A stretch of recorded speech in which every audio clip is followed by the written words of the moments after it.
नमस्कार दोस्तों, tax of things के यूट्यूब चैनल पर आपका स्वागत है। आज हम डिस्कस करने वाले हैं एक नई चीज़, एक नया टॉपिक जो कि है आपका एक्सपेंडिचर टैक्स।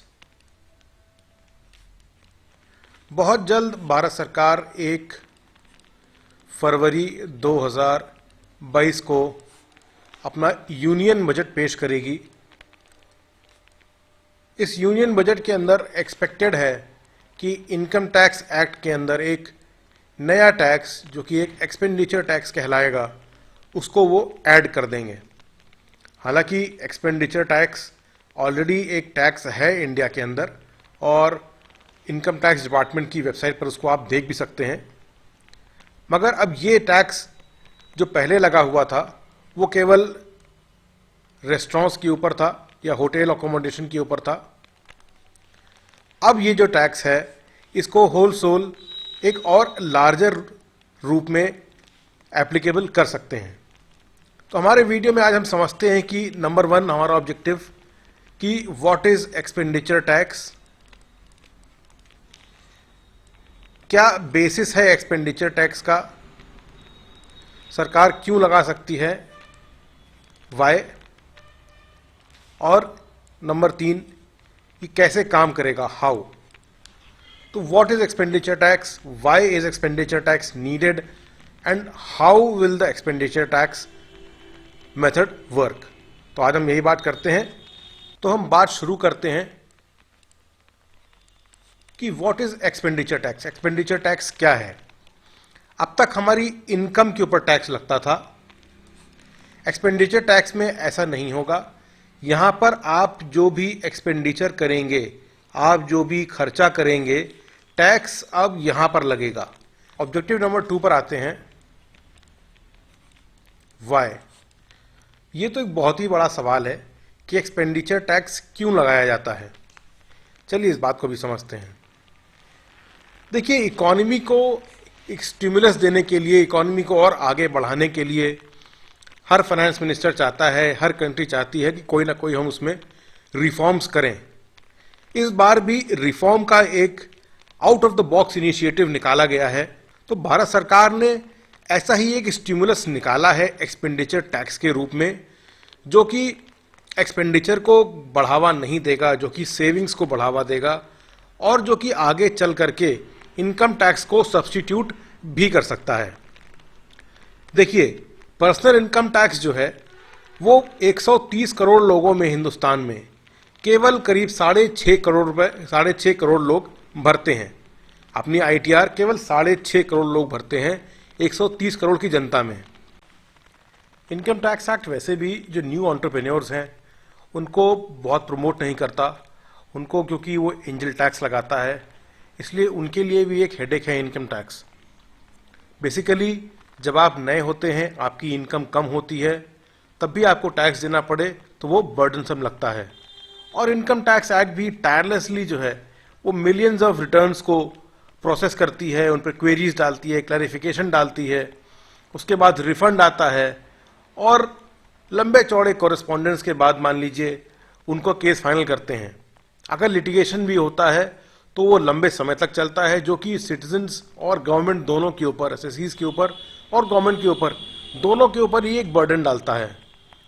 टीडीएस भी अपने साथ साथ में एक बहुत बड़ी कॉम्प्लिकेशन है कि उसको भी आप कलेक्ट करेंगे, सरकार को पे करेंगे, फिर रिटर्न डालेंगे और उसके बाद कहीं जा कर के वो किसी को शो होता है। अगर आप देखें तो ऐसी बहुत सी कंट्रीज हैं जैसे यूएई, कतर, ओमान, कुवैत, केमन islands, Bahrain, Bermuda, Saudi Arabia and Brunei, जो कि आप पर इनकम टैक्स नहीं लगाती हैं। इनकम टैक्स जो है वो ज़्यादातर मिडिल क्लास लोगों पे लगता है। अगर मैं ये कहूँ कि सैलरी टैक्स पर्सन्स जो हैं वो बहुत ही ऑनेस्ट टैक्स पेयर्स हैं, तो मेरी बात गलत नहीं होगी, क्योंकि उनका तो टीडीएस ऑलरेडी कट जाता है। जितना भी टैक्स होता है वो टीडीएस के रूप में कट ही जाता है, इसलिए वो बहुत ही ऑनेस्ट टैक्स पेयर्स होते हैं। और जो मिडिल क्लास पीपल हैं उनको ये टैक्स हर्ट भी करता है। जो अमीर लोग हैं, जो रिच लोग हैं, वो डिविडेंड से और कैपिटल गेन से मेजर इनकम कमाते हैं। जो रिच क्लास है वो कहीं ना कहीं किसी ना किसी मेथड से वो इनकम टैक्स को एस्केप कर जाती है और पूरा का पूरा बर्डन जो है वो मिडिल क्लास लोगों के ऊपर आ जाता है इनकम टैक्स का। और अगर आप देखें तो जो नॉन सैलरीड क्लास होता है या फिर जो बिजनेस क्लास होता है, वो अपने इनकम में से प्रॉफिट्स को रिड्यूस करने के लिए एक्सपेंडिचर्स पोस्ट करते हैं, एक्सपेंडिचर डालते हैं अपनी बुक्स के अंदर, जो कि टैक्स डिडक्टिबल होता है। इसीलिए एक्सपेंडिचर को कम करने के लिए, सेविंग्स को प्रमोट करने के लिए ये भी सोचा जा रहा है कि एक्सपेंडिचर टैक्स को अगर लाते हैं तो ये एक स्टिमुलस की तरीके से प्रूव होगा। एक्सपेंडिचर टैक्स को लाने का एक बहुत बड़ा रीज़न है generation of black money. People generally क्या करते हैं, टैक्स नहीं देना चाहते। टैक्स प्लानिंग और टैक्स अवॉइडेंस के लिए लोग क्या करते हैं, कई सारे मेथड्स यूज़ करते हैं अपनी टैक्स लायबिलिटी को कम करने के लिए।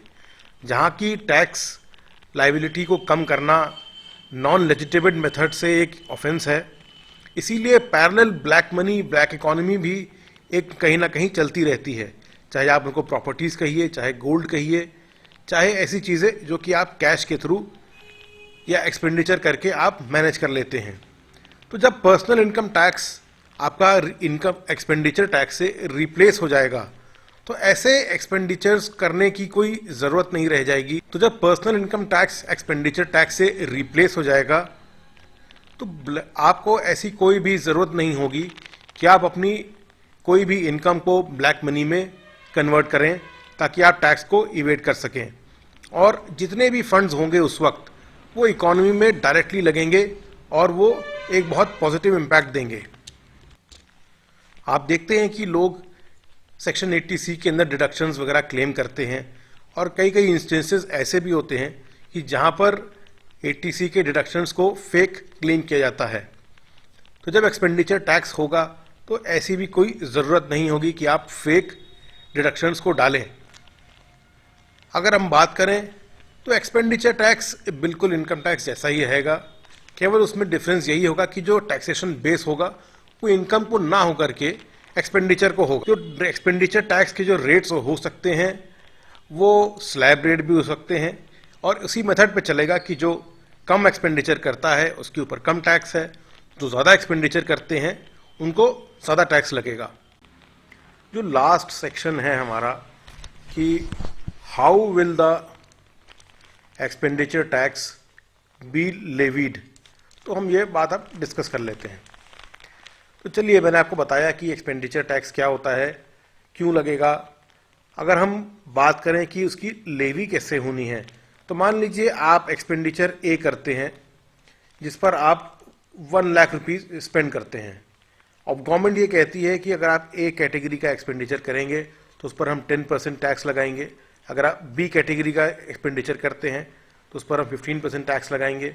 अगर आप सी कैटेगरी का एक्सपेंडिचर करते हैं विच इज़ मोर देन और इक्वल टू से 2 lakh rupees in a year, तो उसके ऊपर हम 20% का टैक्स लगाएंगे।